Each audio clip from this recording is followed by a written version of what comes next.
G'day ladies and gents, and welcome back to Star Citizen with Mags, and welcome to the 3.3 PTU. The 3.3 patch went into the PTU today at the end of the CitizenCon live streams, and today what we're going to do is just have a little bit of a wander around and see exactly what our FPS is. But first, display info 3. Now what that'll give us is on the top right hand corner is our current FPS as well as some of the GPU load information. So we're sitting at 50 to 60 FPS in the starting room, which is about to be expected. There's not a huge amount in here to actually look at. Definitely better than what we're getting in the past, and we'll have a wander around and see where it drops to. 56, 55, going through the EasyHab section of Port Olisar. Now what I'm going to do today is just summon up a ship. I'm thinking I might take a look at the Constellation Phoenix. It recently had a rework and should be available, I believe. So we can take a little bit of a look at exactly what it looks like inside. It's nice, new and shiny. And we're just going to go for a fly somewhere, maybe down to one of the planets. We might pick up a little bit of cargo and we will bugger off. Now, I have done one run in the PTU already. I picked up some stuff. I'm already geared. I've got a few weapons and some equipment on me. We at Constellation Phoenix Luxury. Let's retrieve one of those. But thank you, computer. But there was a small issue with crashes. The PTU is unstable, as it normally is when it first comes out. Now, where did that spawn me?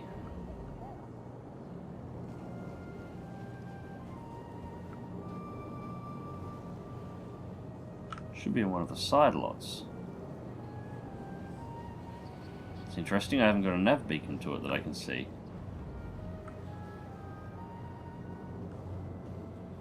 Oh well, we'll go outside and we'll find it. May just be a bug that I haven't got the beacon, but it'll be on one of them. Alright. Whoa. Open. And the lights in the airlock are not functioning. I'm sure somebody's put in a report on that already. And that looks like a Constellation Phoenix, so I'm guessing that, whoa, that also looks like a Constellation Phoenix. Well, one of them should be mine. So we're down to 30, we're 37, 33. So floating around the mid-30s at the moment. And we have call elevator, so I'm guessing this is my Constellation after all.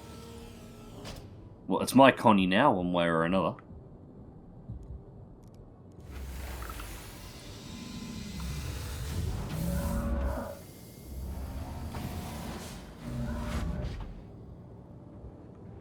Nice blue lighting.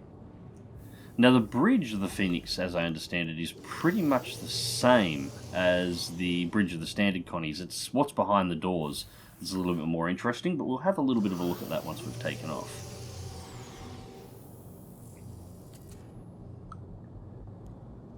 And let's take a bit of a look around here. We want... where is... that's exterior. Power on. Welcome to Robert Space Industries. Hey, that's a good start. System check. And engines are on. Bit of blue lighting going on in here, actually. A little bit more than normal, I think. Complete. Right, now I'm going to be playing with mouse and keyboard. The PTU is very new at this point in time. Looks like... No, the stars are sitting, that's fine. I thought the windscreen was dirty then. And landing gear retracted. Landing gear raised.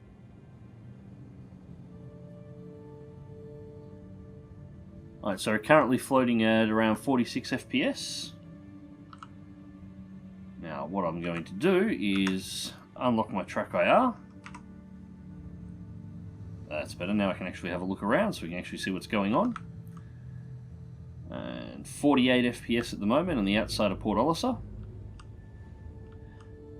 Now, as I understand at the moment, the frames are capped at 60 FPS. You can use a console command to unlock that, but I don't remember what the command is off the top of my head, and quite frankly, we're not hitting 60 FPS stable at the moment anyway, so I don't see a reason to do so. Nevertheless, 40 FPS is playable, at the very least, and if we can get it up around 50, oh, that's a Hammerhead.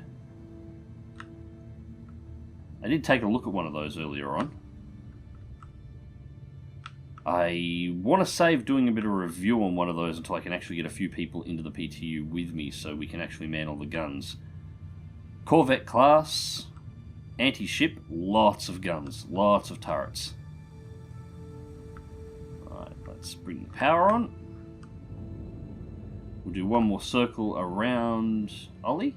This does feel a lot smoother. 42 FPS still at the moment. Let's send it through the rings. Collision alert. Front. I'm not going to crash, computer. We'll send it through the rings here, and we will charge up the quantum drive and find out exactly where we're going to go. Alright, quantum is, well, should be spooling, I think. I'm leaving the armistice zone. That makes sense. Where are my switches for quantum drive? Oh, no matter. That looks like a moon anyway. Which one have we got there? That is Daymar.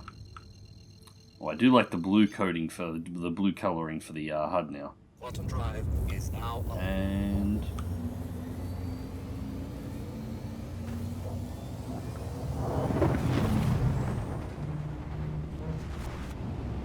ooh, bit of a frame drop there. And we've jumped up to nearly 60 FPS. As soon as we got away from Port Olisar. Quantum drive And we've arrived on the dark side, which is unfortunate.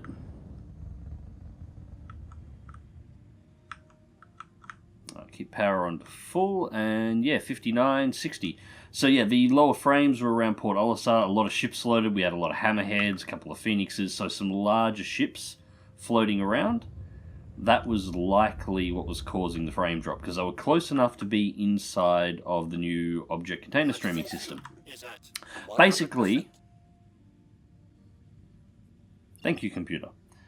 Basically, what was going on with the frames, and we'll see if we can find,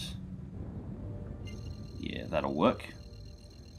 OM1, we'll just calibrate and we'll jump, see if we can get around the Terminator into the daylight side. Jump again. Basically what was happening with the frame rate is CryEngine and, by association, Lumberyard was never built to deal with worlds of this size with so much going on. Thank you. Let's take a look and see if we got far enough around. Well, yeah, it was never built to... Yeah, that'll work. We will descend down this way. Was never built to deal with worlds of this size. Or universes of this size, I suppose I should say, in relation to Star Citizen. Now, the problem that was being caused is that it didn't matter where you were in the universe, you were loading the assets and the states for every single ship and every single player, regardless of what they were doing or where they were in the Star Citizen universe, all the time. So if you were at Port Olisar trying to spawn in a new ship, and somebody on Daymar, on the surface, opened up one of their internal doors to exit the ship because they were planning on grabbing some cargo, you loaded the fact that that door opened, even though that ship was nowhere near you and you had absolutely no chance of actually being able to see it. This put a lot of load across the systems constantly. A lot of data was being transferred around, it was slowing up the systems, and frame rate suffered as a result. Object container streaming is essentially changing the core code for Lumberyard to, in a way so that it'll only load objects and artifacts that are within a certain range from the player, where they're actually relevant.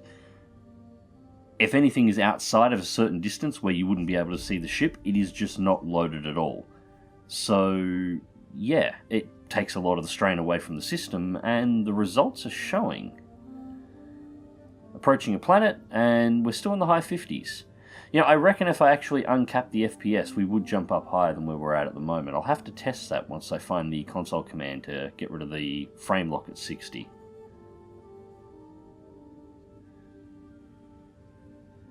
It's so far so good. This does seem to be working quite nicely. Loads on the CPU aren't too severe either.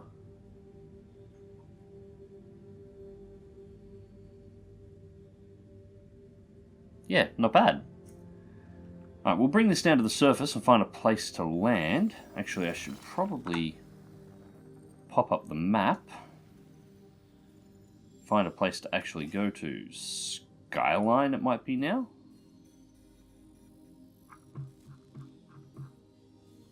That's Crusader. I won't. Delamar, Crusader. No, we won't want to be there. We want to be at Daymar, because that is where we currently are. ArcCorp out here. Hurston. We should go there.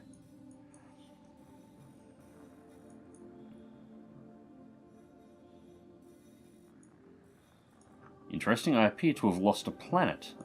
Microtech's out here. I cannot actually find... It should be at my current location. Oh. LiveWorks AR, Journal. They've changed the way this works a little bit now. Vehicle Loadout Manager. Whoa, that fired the guns. Don't do that. Conference table is equipped. Oh, that's a problem. Firing the guns every time I select the menu. Okay, so we can actually switch some of the systems in and out now. Although that planet looks like it's getting awfully close here. Well, I might just land anywhere on it. That's interesting. Daymar wasn't coming up on the map. I could just be using it wrong. As I said, they have changed the way it functions, and I may have just been looking at it the wrong way. But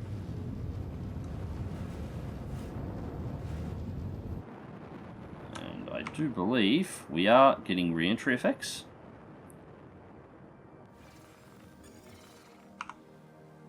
So I'll find just a nice spot on the planet to actually land at this point in time, and we'll take a look on the way down. We're still 55, 54. Yeah, this is much, much, much better. The thing that's been preventing me from doing a lot of Star Citizen videos has actually been the frame rates. You can fly around at 20 FPS to 30 FPS doing cargo runs, but if you want to do combat, which is something that I'm very interested in, you really need to be able to go a little bit faster than that. And you couldn't. Like, you just really couldn't. Outside of Arena Commander, doing combat was near impossible. And at some stages and some of the more recent patches, even the Arena Commander combat's been quite 100%. Poor. Fuel is at 100%. I would expect so. I haven't been afterburning much. We're only at 190 at the moment. So let's accelerate this a little bit. I don't want to come down too fast. I don't want to hit the planet, so I'm just going to shallow out the dive a little here. Find a nice one of those canyons to land in. Try and find somewhere that's got a little bit of a view. What have we got?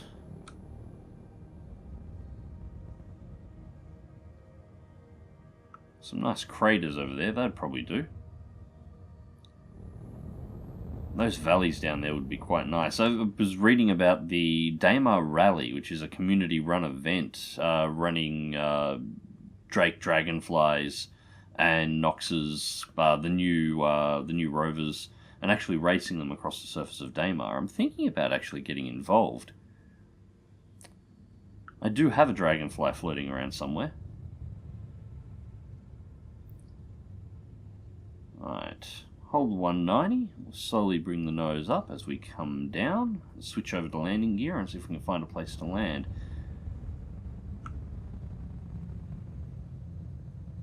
Down to 53 as we're approaching the planet.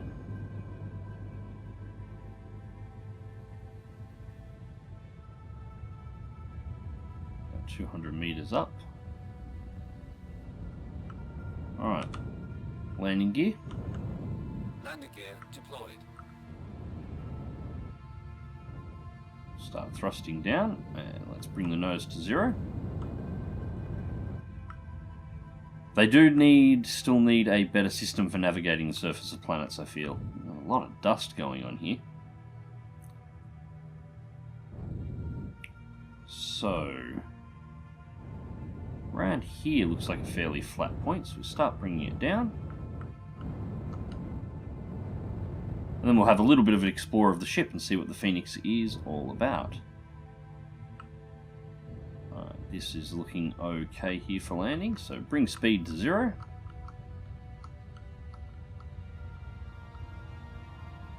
Make sure we get the nose nice and level.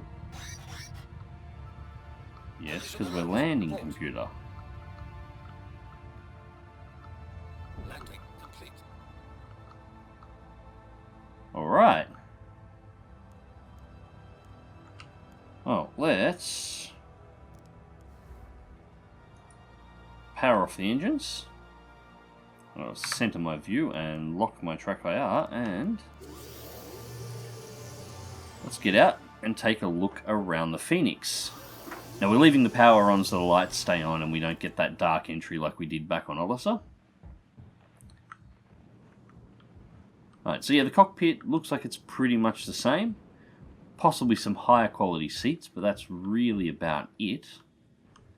No, cable's still on the floor and everything. And it looks like we've got top and bottom turrets present on the Phoenix as well. Now, airlock, exactly the same to exit. We should have our table in the floor that we can deploy. So that's pretty much all standard crew complement stuff up here. Door off the left, that would be a shower. A couple of lockers that we can access so we can have some personal effects inside. So this is all pretty standard for a Phoenix. And standard bunk beds for the Phoenix crew. This, however, is a little bit different. Now, as I understand it from the ATV, the series of lights up there in the Phoenix logo is actually the Constellation Phoenix. That's what the Constellation Phoenix, the stars in the constellation itself appear as from Earth.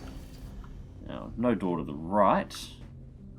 This is my first time exploring the ship, by the way, so got a door that we can open here. What is in here? I have a nice little bedroom.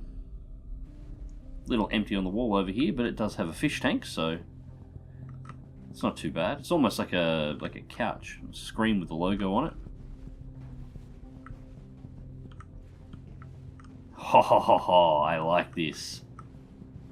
I've got a thing for big windows and starships. I don't think I would get a Phoenix personally. A luxury ship really isn't my thing, but my god, I hope the Carrack has windows like this on it for observing your landing points. That is really nice. You've got the missile arrays folded out the side.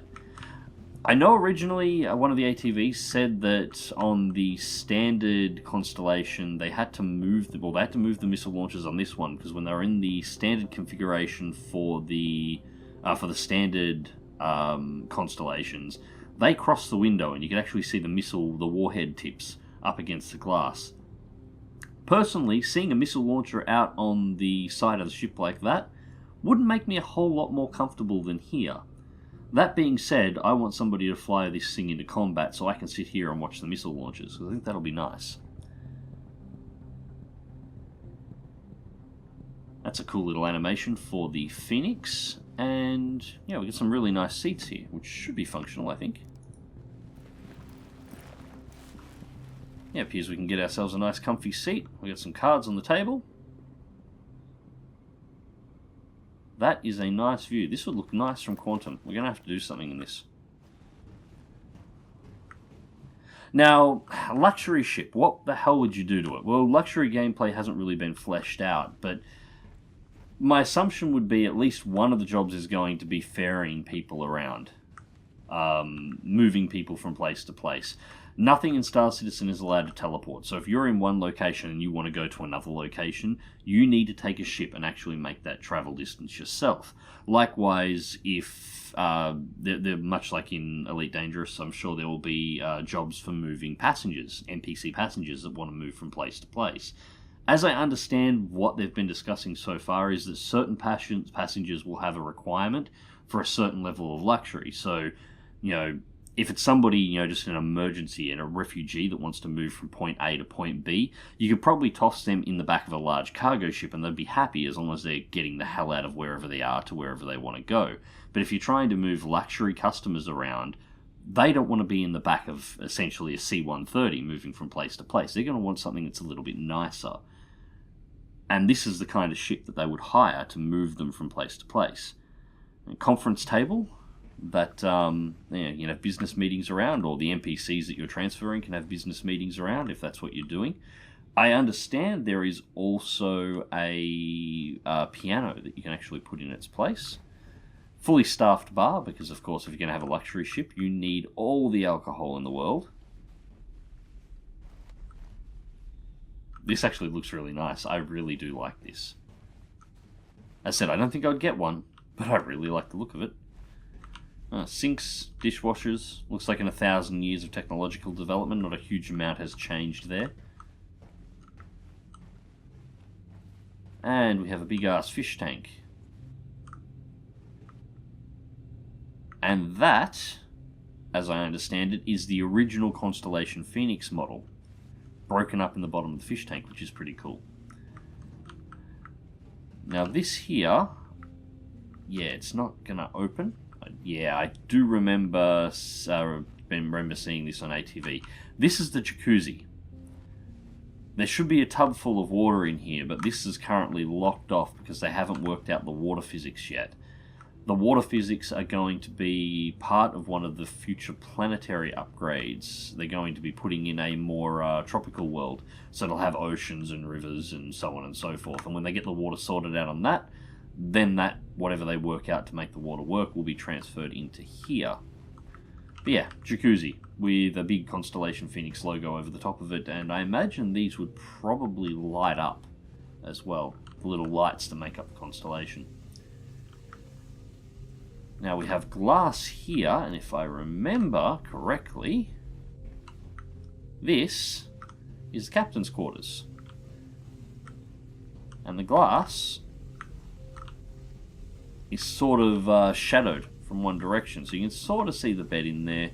You can definitely see the window, you can sort of see the bed, but you haven't got a clear view of anything. But when you come in on this side, it's clear looking out.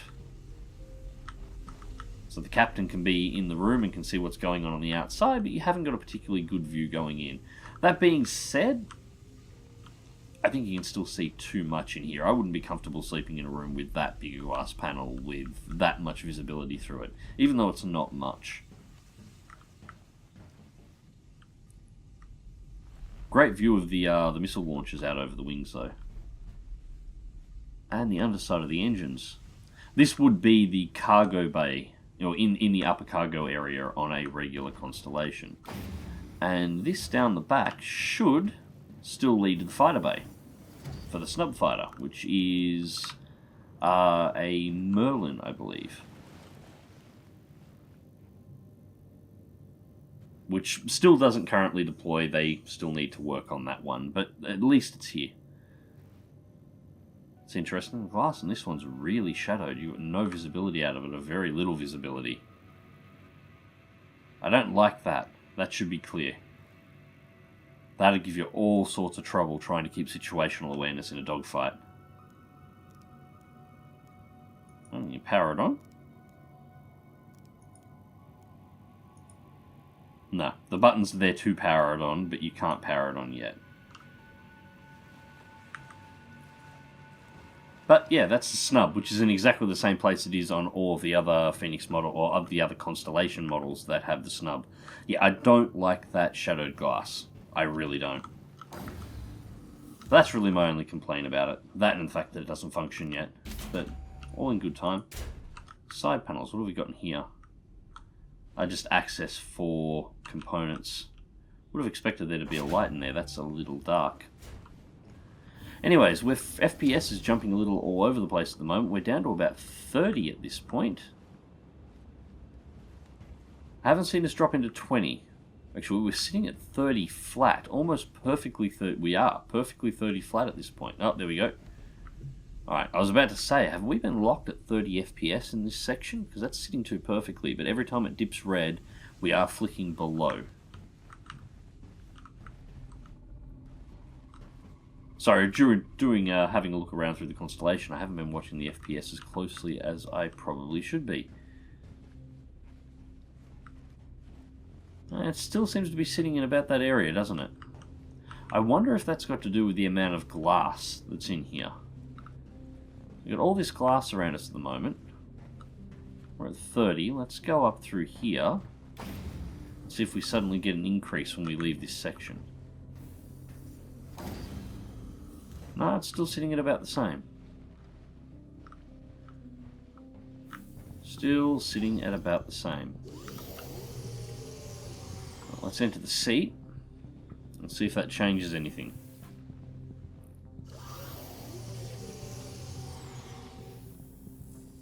30, and as soon as we turn around and the ship activates, we jump almost back to 60. What just happened then is once we are locked into the seat and it's turned around to start giving us control of the spacecraft, our client has just forgotten everything that's going on in the back of the ship. So I imagine it is probably the layers of glass, layers upon layers of glass that you're looking through and transparent effects that are probably causing the FPS to drop in the back of the Phoenix. Now we're sitting back up the front and all of that no longer exists behind us. It's being ignored. The frame rate has returned. Still, it's not a horrible thing. When you're in the seat and you're having to fight, yeah, I'd prefer it at 60, obviously, but... Engines are off. Engine on. But as long as whatever's going off in the back of the ship isn't affecting you while you're piloting, that's less of an issue. Landing gear raised. Right. Now, we'll just bring ourselves up into a small climb here. I don't want to actually hit anything. Bring up the map and see if we can get anything for the surface of Daymar. Can we get a map at all? It appears we can't get a map at all now. Alright, so the new... Alright, the new interface might be a little buggy. Might have to put in a report on that as well. Alright, that's too easy. We'll go back to orbit. Put ourselves at about 30 degrees. And let's start burning.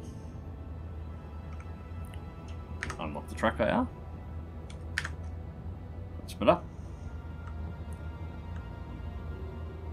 This is really all I wanted to check. In most cases, this would have been down around 20s into the teens after being on for a while. Now we're getting away from the planet. We're back up to about 60. So this is looking pretty good so far. I do like this. So yeah, my only complaints about the PTU so far is really the little bit of instability that I've encountered so far, and that could be just the sheer volume of people trying to connect to the PTU servers. As I said, the PTU only dropped today. It only just became publicly available, actually probably at the time of this recording, was probably about 12 hours ago. But at the time that I first started testing it, it was probably closer to within 5 or 6 hours, which is about the time that it would have taken most people to download the PTU client. So I was probably trying to test a lot while a lot of people were trying to connect all at once, which wouldn't have been doing wonders for the server's stability. Yeah, 59, 58. Yeah, this is fine. I'd prefer over 60, obviously. I'd prefer much higher. But I'll take high 50s for playable. I have played games on far worse frame rates than this. So yeah, that's all today's video was really about. I think I'm going to go shoot over to, well, we'll have a look and see exactly where we can go and see if I can get this star map sorted out so I can actually navigate myself there. And I'll probably have a couple more videos up about Star Citizen. Now that the object container streaming is now functional and we are getting decent frame rates, one of the main things I want to do is get all my controls configured again so I can get my twin sticks up and running and get into some bloody dogfighting. Looks like we're getting thermal effects. I don't think we're going fast enough to actually trigger this on the way up. So, yeah, that could be a bit of a, something that SIG probably needs to look at. Not at this speed anyway, we're only doing, God, what? What are we doing at the moment? 840 meters a second. That's nowhere near fast enough to be triggering thermal effects leaving an atmosphere. Anyways, guys, that's, yeah, as I said, that's all today's video was about. Sorry if I rambled a little bit here, but a lot of just tracking FPS, and I wanted to do this completely live, so it didn't, you know, there was no discussion about, no, did you edit the video in order to make the frame rate look better, or, you know, this wasn't a real test, or da-da-da-da-da. Just a nice raw cut, so you can see how much it is. Just hit 60 again. We're in the upper atmosphere now. I think we're just about to exit out. And yeah, make it nice and clear and transparent on exactly where it is and give you my first impressions. And the first impressions of the PTU so far is a little unstable, but otherwise very, very, very good. And now this is here, I am looking forward to flying me some Star Citizen combat. I've got a Hurricane sitting there that I've barely touched, and it needs the dust blown off its guns. And I got to get rid of that new ship smell as well. Anyways, ladies and gents, until next time, remember to click that like button, share, and subscribe if you would like to see more. And as always, fly smart, fly safe, and I'll catch you in the skies.